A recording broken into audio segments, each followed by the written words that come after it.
Parents వచ్చి రైతులే, నేను కూడా వాళ్ళని చూసి రైతుగా చేసుకుంటా బిజినెస్ చేస్తాను.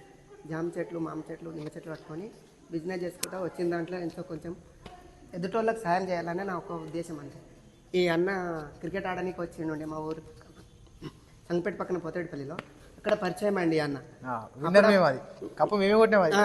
అయితే ఇక నంబర్ తీసుకున్నా, పెట్టుకున్న స్టేటస్లో అప్పుడప్పుడు చూస్తుంటా, హెల్ప్ చేయడం, బుక్స్లు ఇవ్వడం, ఆడ ఇట్లా చేయడం, అట్లా చేయడం. అయితే రీసెంట్గా మొన్న వర్షాలు పడి ఇక్కడ అంతా అతలకుతల మన మీదకు కామారెడ్డి అని అంటారు, ఇక్కడ మొత్తం పూర్తిగా తండ వరదల్లో మొత్తం అయిపోయినుండే, ఏం లేకుండా వాళ్ళకి తినడానికి ఇండ్లు ఏం లేకుండా వాళ్ళకి ఏదో కొంచెం సాయం చేద్దామని అన్నకు ఫోన్ చేసిన, ఇద్దామని. సరే అన్న ఇద్దామని అన్నాడు. అంటే ఎన్నో కొన్ని డబ్బులు ఇచ్చినాను నిత్యావసర సరుకుల కోసం అని. ఇచ్చిన తర్వాత ఇక్కడ కొంచెం ఉండి ఇక్కడ ఉన్న కొంచెం నాయకులు కొంచెం వద్దు అట్లా ఇట్లా అవుతుంది వద్దు అనేటట్లా మేము ఊరుకున్నాము.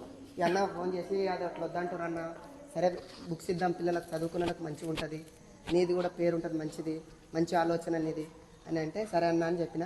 15 రోజుల నుంచి నేనే ఫోన్ చేస్తున్నా, ఏమైనా ఇలా టైం అయింది మీకోసం వచ్చిన అక్కడికి.